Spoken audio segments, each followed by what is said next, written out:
Hi friends, இப்போ நம்ம என்ன பார்க்க போகிறோன்னா பானிபூரி குருமா. அதுக்கு ஃபஸ்ட்டு கடாயில் எண்ணெயை ஊற்றிட்டு தாளிப்புக்காக பட்டை, பூ, சோம்பை நம்ம நல்லா போட்டு பொரியிற அளவுக்கு வைக்க போகிறோம். இப்போ அதுக்கப்புறம் பொடி பொடியாக நறுக்கி வச்ச வெங்காயம் இருக்குது. அந்த வெங்காயத்தை நம்ம போட்டு வதக்கிக்க போகிறோம். இப்போ நம்ம வெங்காயத்தை போட்டுக்கலாம்.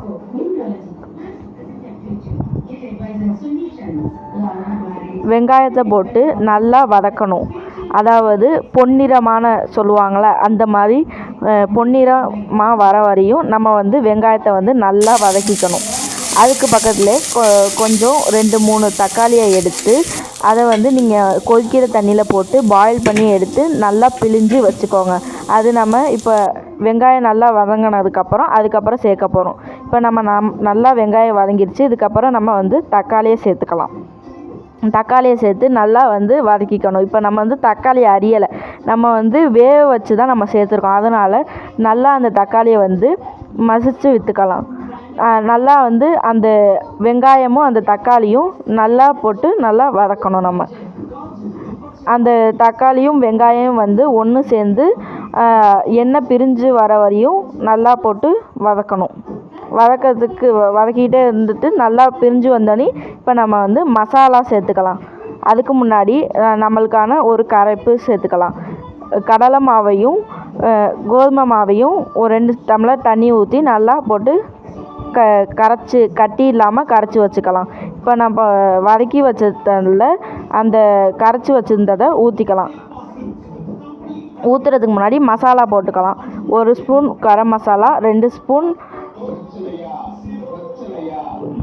கறி மசாலா போட்டுக்கலாம். நல்லா போட்டு இப்போ ஒரு வதக்கிக்கலாம். 2 ஸ்பூன் கறி மசாலா,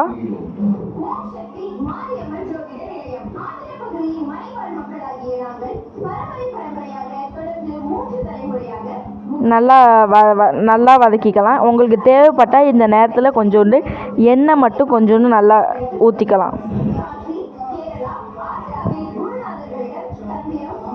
இப்போ இந்த நேரத்தில் ஒன்ஸ் சொல்லிக்க விரும்புகிறேன், நம்ம சேனலை சப்ஸ்கிரைப் பண்ணாதவங்க சப்ஸ்கிரைப் பண்ணிக்கோங்க. லைக் பட்டன் கொஞ்சம் அமுக்கி விட்டுக்கோங்க. இப்போ நம்ம ஊற வச்சுருந்த பச்சை பட்டாணியை கொட்டிக்கலாம். நல்லா போட்டு அதையும் நல்லா வதக்கிக்கலாம்.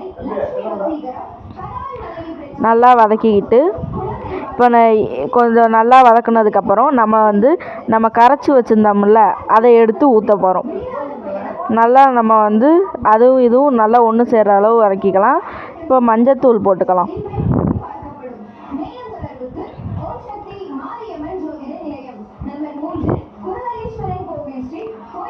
நல்லா மஞ்சத்தூளும் எல்லாத்துமே ஒன்றா சேர்றது மாதிரி வதக்கிக்கலாம். இப்போ நம்ம கரைச்சி வச்சுருந்த மாவை ஊற்ற போகிறோம். ஊற்றுனதுக்கப்புறம் நம்மளுக்கு கட்டியாகும். அதுக்கு அதே அளவு மாவு கரைச்சி வச்சுருந்த அதே அளவு நம்ம தண்ணியும் ஊற்றி சேர்த்துக்கலாம். சேர்த்துட்டு நல்லா கரைச்சி விட்டுக்கலாம். நல்லா கலந்து விட்டுக்கணும். இப்போ நம்ம தேவையான அளவு உப்பு போட்டுக்க போகிறோம். எங்களுக்கு தேவையான அளவு 2 ஸ்பூன் உப்பு போட போகிறோம். உங்களுக்கு தேவையான அளவு நீங்கள் போட்டுக்கணும். உப்பு போட்டுட்டு நல்லா கலந்து விட்டுக்கலாம். கலந்து விட்டாச்சு. இப்போ நம்ம கொதி அளவு வர வரையும் மூடி வைக்க போகிறோம். ஒரு 15 நிமிஷம் கொதி வந்துடுச்சு. இப்போ நம்ம சுவையான சூப்பரான சப்பாத்தி குருமா ரெடி ஆகிடுச்சு. இதை சப்பாத்தி கூடவும் வச்சு சாப்பிட்லாம். பானிபூரிக்கும் நல்லா இருக்கும். நன்றி, வணக்கம்.